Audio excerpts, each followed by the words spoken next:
разпъваме и разпъваме. Също са доста здрави.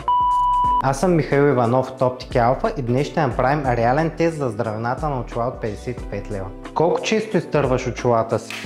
Или ги настъпваш? А чупят ли се?